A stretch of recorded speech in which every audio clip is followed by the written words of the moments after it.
দর্শক, এ নিয়ে আরো খবর জানাতে নির্বাচন কমিশন থেকে যুক্ত হয়েছেন আমাদের সহকর্মী আশরাফুল আলম আকাশ। আকাশ, এখন পর্যন্ত কতজন আপিল করেছেন, সবশেষ তথ্য আমাদেরকে জানাবেন।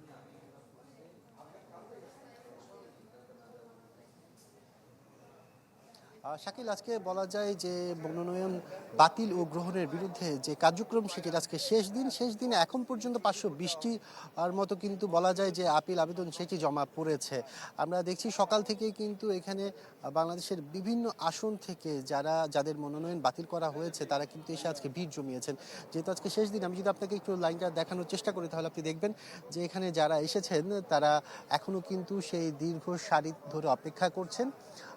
ভেতরে কিন্তু 10টি আলাদা আলাদা বুথ খোলা হয়েছে অঞ্চল ভিত্তিক, আর একটি কেন্দ্রীয় বুথ রাখা হয়েছে যেখানে মূলত তারা তাদের নাম এন্ট্রি করে কিন্তু তাদের যে পরবর্তী বুথ সেটিতে কিন্তু তারা যেতে পারছেন। যারা আসছেন এখানে তাদের সাথে আমরা কথা বলছিলাম, তারা আসলে কেউ কেউ দেখছিলাম এই পুরো প্রক্রিয়াটাই যেমন সন্তুষ্টি প্রকাশ করছেন, কিন্তু বেশিরভাগ ক্ষেত্রেই দেখা যাচ্ছে অসন্তুষ্টির ভাষাটাই বেশি আসছে। যারা স্বতন্ত্র প্রার্থী আসছেন তারা বিশেষ করে যেটি বলছিলেন যে 1% যে ভোটার তালিকার লিস্ট জমা দেওয়ার বিষয়টি, এটি আসলে একটি কালো আইন হিসাবে তারা উল্লেখ করছেন। যেহেতু ভোটারদের ভোট গ্রহণের আগেই এভাবে প্রকাশ্যে নিয়ে আসার বিষয়টি, এই বিষয়টি তারা আনছেন, তারা এই বিষয় নিয়ে নির্বাচন কমিশনের দৃষ্টি আকর্ষণ করে আসছিলেন সেই শুরু থেকে। আর এখানেও বেশিরভাগ ক্ষেত্রে দেখা যাচ্ছে স্বতন্ত্র প্রার্থীদের ওই জায়গাটিতে আসলে বড় ধরনের ভুলগুলো হচ্ছিল।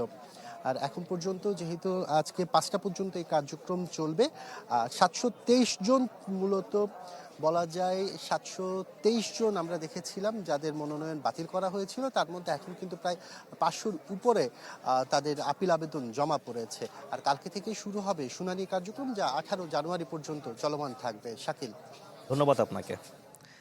দর্শক, নির্বাচন কমিশন থেকে যুক্ত হয়েছিলেন আমাদের সহকর্মী আশরাফুল আলম আকাশ। পাপরিকা আর মেক্সিকান মশলার মাইন্ড ব্লাস্টিং ফ্লেভারের ডিটোস পার্টি হবে জোস যদি থাকে ডিটোস।